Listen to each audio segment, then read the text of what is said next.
It's a delight to introduce Marisa and Nastasi, who's going to talk to us about the dietary aspects of diabetes, but also how those relate to a healthy diet for the general population. Marisa works in our clinical service as a fully qualified dietitian and is very experienced in educating people about how they can approach the sometimes difficult aspects of the many different diets that are offered up and people hear about. As Jonathan said, I will be talking about healthy eating, but I just want to make mention that healthy eating doesn't discriminate really. It should be applied to whether or not you have diabetes or not. So that is really the main message here, is that this is a diet for everyone, not just those with diabetes. So what is a healthy diet? I'd like a couple of you to scream out to me. What is a healthy diet to you? What is your understanding of a healthy diet? Sorry, could you repeat that? Low salt? 5 serves of vegetables. 5 serves of vegetables. What else is healthy to you? Fibre. I heard fibre. Excellent. So these are certainly elements of a healthy diet. So what we would say a healthy diet is certainly appropriate portion sizes, which can be a problem for some people. Low GI carbohydrates, which I will explain in depth later on. Reduced saturated fats, so not total fats but saturated fats. And added sugar, so we're trying to reduce added sugar and added salt in our diet, in addition to fibre, which was what was mentioned. And the aim here is that we're trying to achieve a healthy weight, and we're preventing or managing a chronic disease such as diabetes. So did you know that there is now a way to rate your diet? So if you're not sure whether or not you're eating or consuming a healthy diet, this website you can actually access. It's by CSIRO, and it'll ask you a series of questions which can actually rate the quality of your diet. But just some key figures from what was revealed in the last 12 months. Women have better diets than men. Sorry, men. Older Australians have better diets generally. Construction workers had the poorest quality diets, and the intake of discretionary foods was high. So you can use this to rate your own diet in the comfort of your own home and make changes accordingly. So over to label reading now. Does anyone know what they're looking for when they pick up a product in the supermarket? For many people it can be daunting trying to choose the appropriate product in a supermarket. Being able to read a label empowers the consumer to choose the right product.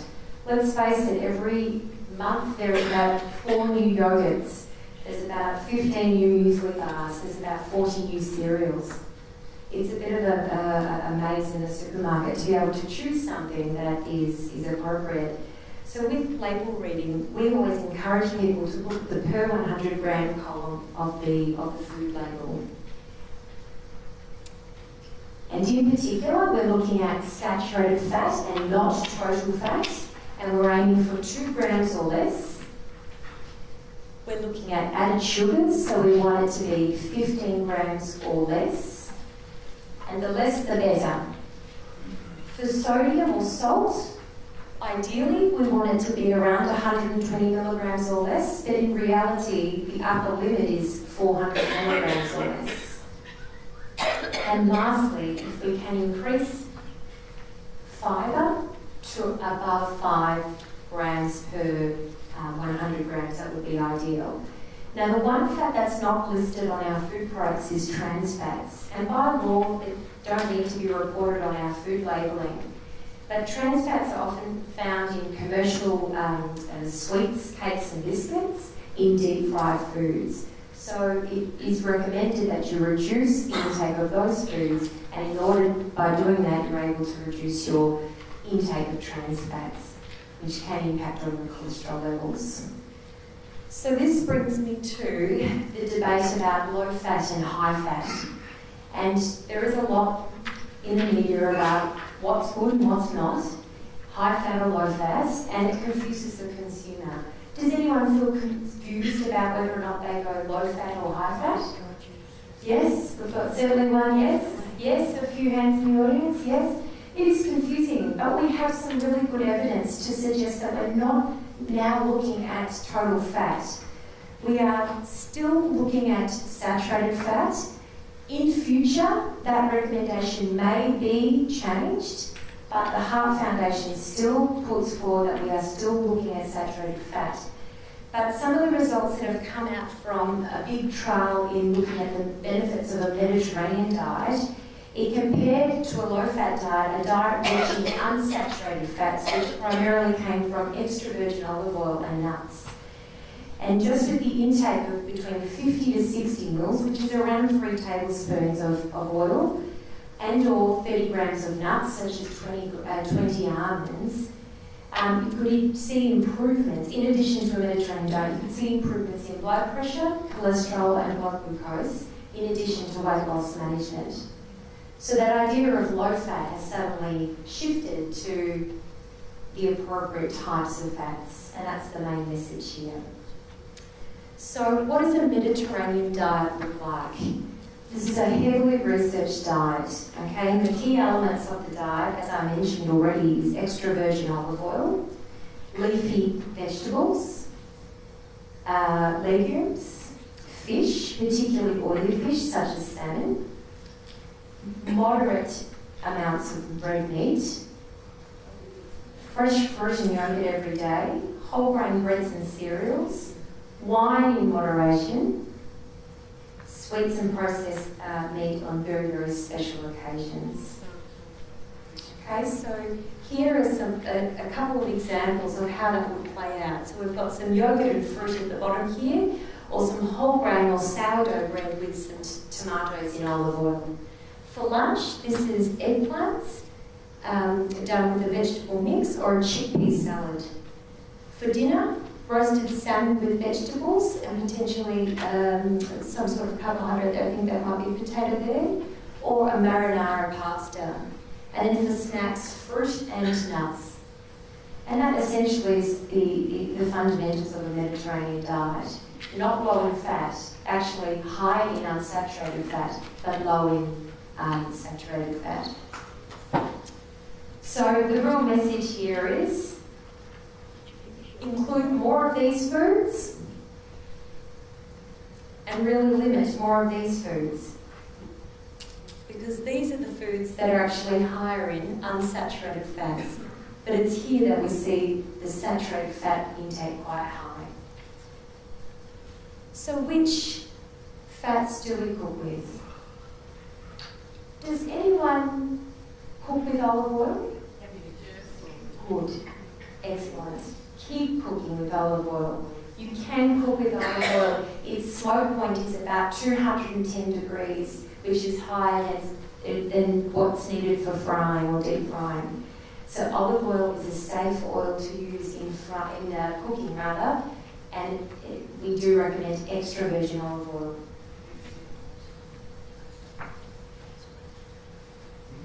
So portion sizes, probably the hardest part of my job is to try and convince people that it's all in the portions.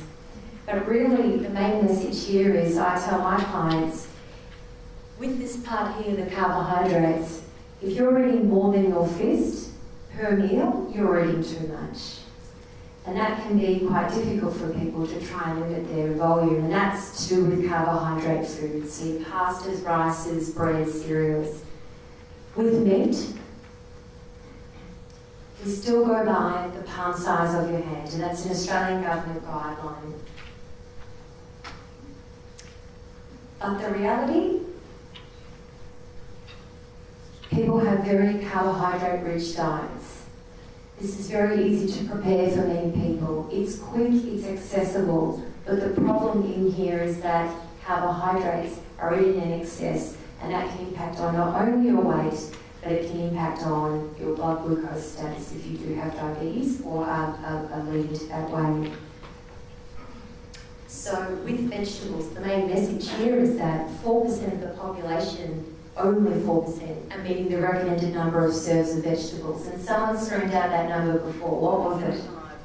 5. 5 serves of vegetables a day. In addition, 14% of Australians, and only 14%, met the recommended consumption of lean meats and alternatives. So it is quite low. So to break down what GI means, some people understand it well and some people understand it okay.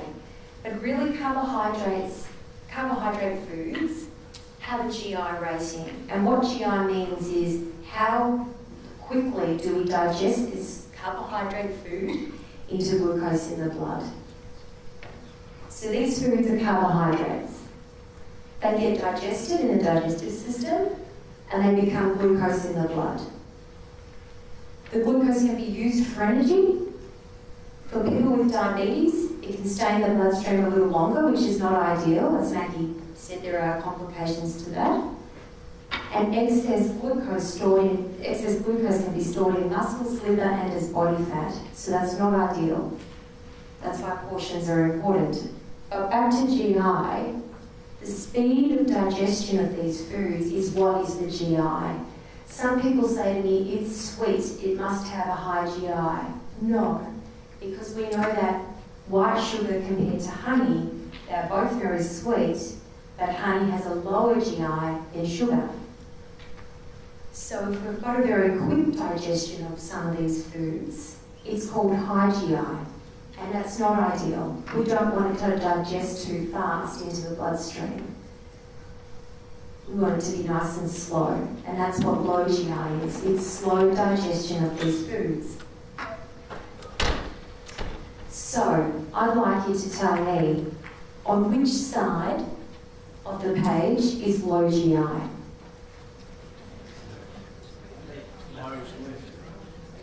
Good. I think you should all do this instead of unfolding. Well done.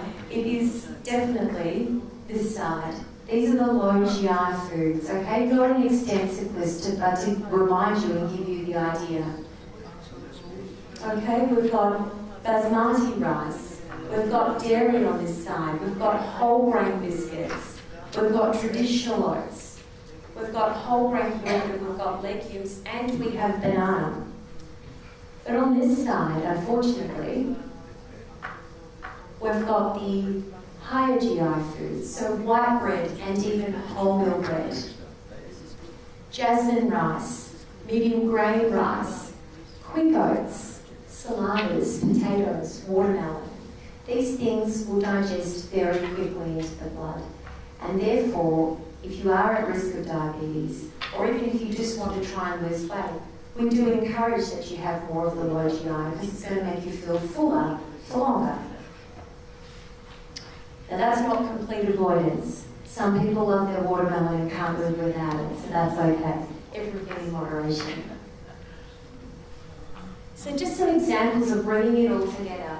We've got to bring together GI, portion sizes, low fat, low sugar, high fibre. It becomes exhausting. But some simple messages just on 4 different breakfasts that you could potentially have to also include the idea of having a very Mediterranean diet. We've got whole grains. We've included a seeded fruit loaf here that you can get from Cow's Bakes Delight. Or here we've got whole grain cereals. We've got a fruit muesli that obeys our sugar and fat label reading rules. We've even got eggs here, and some people are concerned about eating eggs if they've got cholesterol. If you've got diabetes and you also have cholesterol, the recommendation is no more than 6 eggs a week. But eggs are recommended and they're a great source of protein, so don't avoid them, they are good for you. Examples of lunch. Some chicken breast with some long grain rice, or some tuna and whole grain bread with avocado and tomato. Some low GI soba noodles with vegetables and tofu, or a very Mediterranean-style lentil salad with feta and walnuts and a range of vegetables doused with an extra virgin olive oil. That brings together all of the messages that I've talked about. And lastly, dinner. We've got pasta. But remember, if you're eating more than your fist, you're eating too much. And that's the danger with cooking things like this. So it's about portions important. Pasta is a low GI carbohydrate. You don't need to buy a whole meal, but the portion needs to be kept small. We've got a slow cooked lamb with sweet potato and carrots. A low GI carbohydrate, being sweet potato. Chicken, vegetable and soba noodle stir fry. Or a lentil dal with basmati rice with vegetables. So with snacks, the general rule with snacks is that we encourage clients to pick less packaged products if they can, and pick one carbohydrate snack and or one non-carbohydrate snack. So for example, you might have fruit with some nuts, or you might just have the nuts or the fruit on their own. But if you are exceeding or having more than one of these things at your snack time, then you're ideally having too much. So to finish off, we are heading towards the more festive part of the season and or festive part of the year. So I thought I'd finish off with talking about some of the problems that I think are common to the holiday period. And I think one of the issues is that you often have a lot of functions that you'll go out to, Christmas functions, catching up with family and friends, or even just end of year get-togethers. And the issues with get-togethers is that there's a lot of food, and it's usually always nice, rich food that you may not be cooking at home. So some of the issues that we face are overfilling our plates, multiple courses or buffets, eating because it's there, or you feel bad saying, no, no more. Dessert, sauces and condiments. Things tend to be a little richer around this time of year. Soft drinks and alcohol. So some of the useful tips during the festive season to help prevent weight gain, to help keep your blood glucose levels controlled, to help yourself feel good and healthy through this time, is assess all your options before you dig in. Fill your plate once. The temptation is to go back for seconds, but do you need that second plate? Aim to half the plate with salad or vegetable options and make room then for the carbohydrate and the meat. Make your salads and vegetables exciting. A salad or vegetables don't need to be boring. You can use olive oil, you can add low-fat feta, you can add walnuts, you can put a little bit of dried fruit in.